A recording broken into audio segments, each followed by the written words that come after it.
वफाकी opposition leader Umar Ayub ने हुकूमती कामयाबियों के दावे मुस्तरद कर दिए। हुकूमत को बुरी तरह नाकाम करार देते हुए दावा किया कि हुकूमत कशकोल लिए फिर रही है, लेकिन फिर भी मुल्क में सरमायाकारी नहीं हो रही। आपका लार्ज स्केल मैन्युफैक्चरिंग, बड़ी सनतें आपकी पिछले 6 महीने में इस बजटरी साल के 2% से वो सुकड़ी हैं। अफराद-ए-ज़र आपकी बढ़ रही है। मुल्क से 27 अरब डॉलर जा चुका और ये 2.5 अरब डॉलर के लिए कशकोल लेके फिर रहे हैं। सरमायाकारी हो नहीं रही। SIFC जो है वो भी झूठ बोल रही है, हुकूमत झूठ बोल रही है। कोई किसी किस्म की किसी सेक्टर में कोई सनतकारी या कोई चीज सरमायाकारी नहीं हो रही, वो माशी तौर पर तरक्की नहीं हो सकेगा। इसको समेटते हुए मैं यही कहूंगा कि हुकूमत बुरी तरह फेल हो चुकी है, शहबाज शरीफ बुरी तरह फेल हो चुका है।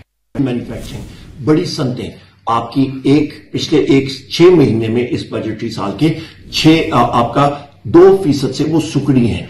अफराद-ए-ज़र आपकी बढ़ रही है। मुल्क से 27 अरब डॉलर जा चुका और ये 2.5 अरब डॉलर के लिए कशकोल लेके फिर रहे हैं। सरमायाकारी हो नहीं रही। SIFC जो है वो भी झूठ बोल रही है, हुकूमत झूठ बोल रही है।